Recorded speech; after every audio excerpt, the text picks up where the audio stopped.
মনোহরপুর রাজবাড়ি 1726 সালে তৈরি হয়েছিল। হ্যাঁ, এটা হচ্ছে বিখ্যাত গীতিকার মেজেঠু শ্বশুর বাড়ি।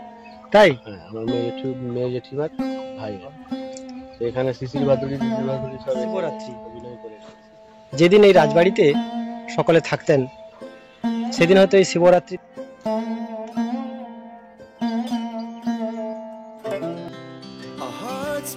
মনোহরপুর রাজবাড়ির নাট্যমঞ্চ, এখানেই নাট্যাভিনয় হতো, মানে এখানেই নাট্যাভিনয় হতো। আর রাজবাড়িতে নাট্যাভিনয় মানে পাশের অঞ্চল থেকে প্রচুর মানুষ এখানে আসতেন নাটক দেখতে। তবে এর দুটো স্তম্ভ শুধুমাত্র রয়েছে, এই একটা স্তম্ভ আর এই একটা স্তম্ভ, আর সব ভেঙে গেছে। আর এই বংশের যে মানুষজন ছিলেন তাদের ছবি তৈরি করে এখানে রাখা হয়েছে, এছাড়া আর এখানে কিছুই নেই। স্তম্ভগুলা ভেঙে গেছে, এখানে সব ভাঙা স্তম্ভ এখানে রাখা আছে।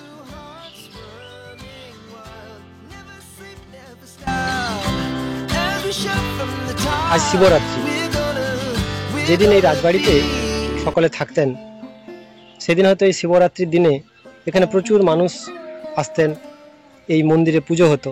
কিন্তু আজ এই ভগ্নাবশেষ ছাড়া এখানে আর কিছু নেই, কেউ আসেনও না, আর এই ধ্বংসাবশেষকে সংরক্ষণ করারও কেউ নেই। মনোহরপুর রাজবাড়ি 1726 সালে তৈরি হয়েছিল সেই রাজবাড়ি। আর সেই রাজবাড়িতে এসেই ওনাদের সঙ্গে কথা বললাম আর ইতিহাসের অনেক কিছু তথ্য জানতে পারলাম।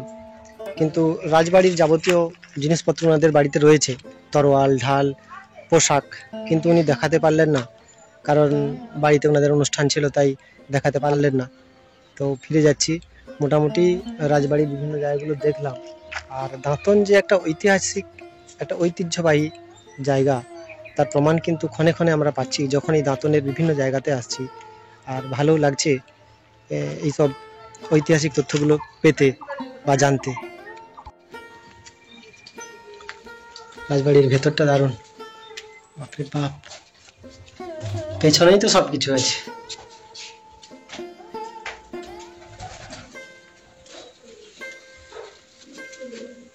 এই রাজপরিবারের একজন সদস্য আমাদের রাজবাড়ি ঘুরে ঘুরে দেখাতে লাগলেন। ভেতরে প্রবেশ করে যতই এগিয়ে চললাম, শুধু অবাক নয়, একেবারে অন্যরকম ঐতিহাসিক প্রেক্ষাপটে আবিষ্ট হয়ে ওনার কথা শুনতে লাগলাম। ও, এখানে আন্ডারগ্রাউন্ড আছে।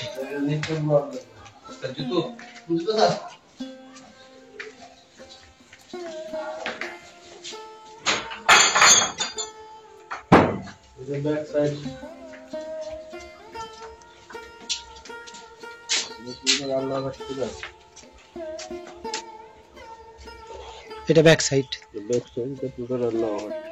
এটা আগে রান্নাঘর ছিল।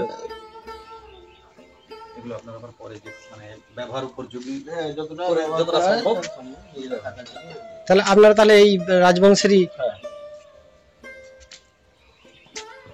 এই বাড়িটাকে মানে সংস্কার করে নিজেদের ব্যবহার উপযোগী করে রাখা হয়েছে। হ্যাঁ, দারুণ, সেই দিকটা একদম ভেঙে পড়ছে।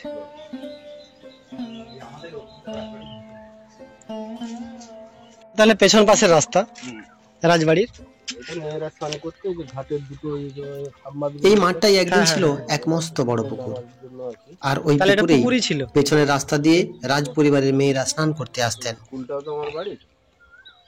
ও, হাই স্কুল যেটা রাজা রামচন্দ্র বিদ্যানিকেতন, হ্যাঁ হ্যাঁ হ্যাঁ, দাদু বাবা প্রাইমারিটা হচ্ছে ঠাকুমার নামে রানী জানকী সুন্দর।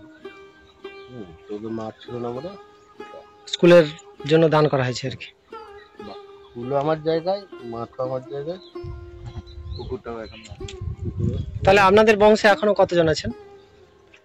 বাবা মানে লাস্ট যিনি রাজা ছিলেন রাজা সুরেশচন্দ্র রায় বীরবর। হ্যাঁ, আমার দাদু, তার 3 ছেলে আর কি। বড় হচ্ছে লেট জগদীশচন্দ্র রায় বীরবর, মেজো হচ্ছে লেট ক্ষিতীশচন্দ্র রায় বীরবর, আর বাবা হচ্ছে ছোট লেট অবনীশচন্দ্র রায় বীরবর।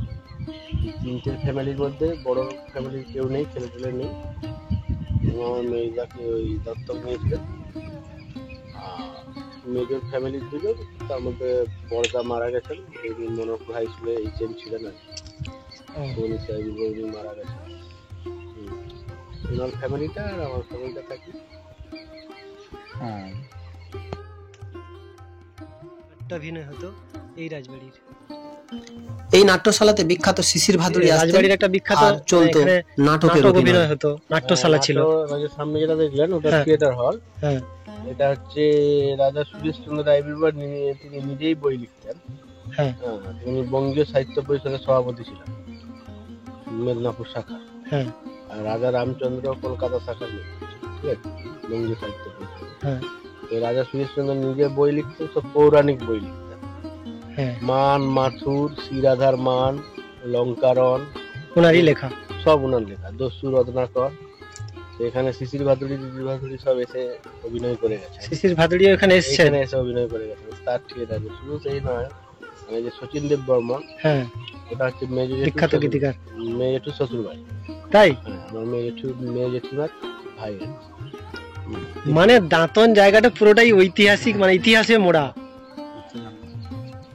আমার বই বেরিয়েছে, বইয়ে আমাদের ওয়েল পেপারে ছবি টবি সব দেওয়া আছে। ত্রিপুরা রাজবাড়িরও ফ্যামিলি পাবেন, আমারও পাবেন, সব পাবেন। ওটা সন্তু জানা লিখেছে, সেকালের দাঁতন। হ্যাঁ আর দাঁতনে যে হাই স্কুল যেটা, হ্যাঁ ওটা হচ্ছে রাজা রামচন্দ্র। ওটা প্রথমে নাম ছিল রাজা রামচন্দ্র মিডিল মিলিটারি স্কুল। 1842-43 দিকে হবে মনে হয়। ওটা রাজা রামচন্দ্র তৈরি করেছে। তারপর বর্তমানে ওটা ওখানটা দিয়ে চেঞ্জ করে ওটাকে দাঁতন হাই স্কুল চেঞ্জ করেছে আর কি। দাঁতন মুন্সেফ কোর্ট, সেও রাজা রামচন্দ্রের জায়গার উপর।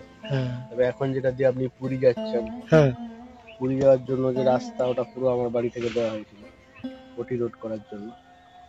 উড়িষ্যার প্ল্যান করতে হবে। হ্যাঁ হ্যাঁ হ্যাঁ হ্যাঁ।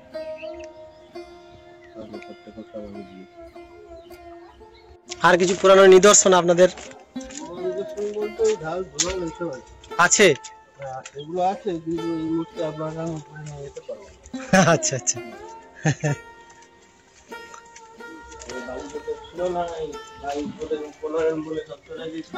আচ্ছা আচ্ছা, অনুষ্ঠান হয়েছিল। হবে উপনয়ন। ও,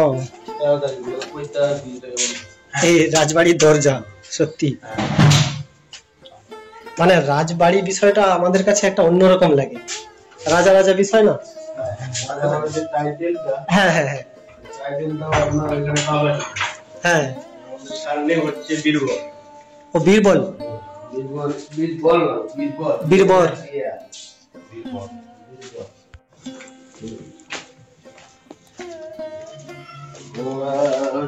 কোথায় এটা?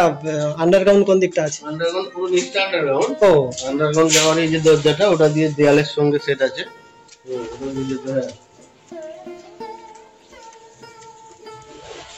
তা রাজবাড়ির পুরনো ঐতিহ্যের অনেক কিছুই এখানে আছে। এটা হচ্ছে 1726 বাড়ি। এটা হচ্ছে 1726। 1726 এখনো সেই বাড়ি টিকে আছে। এর আগে আমাদের ছিল উত্তর রায়বার। হ্যাঁ, এখানে আমাদের ছিল।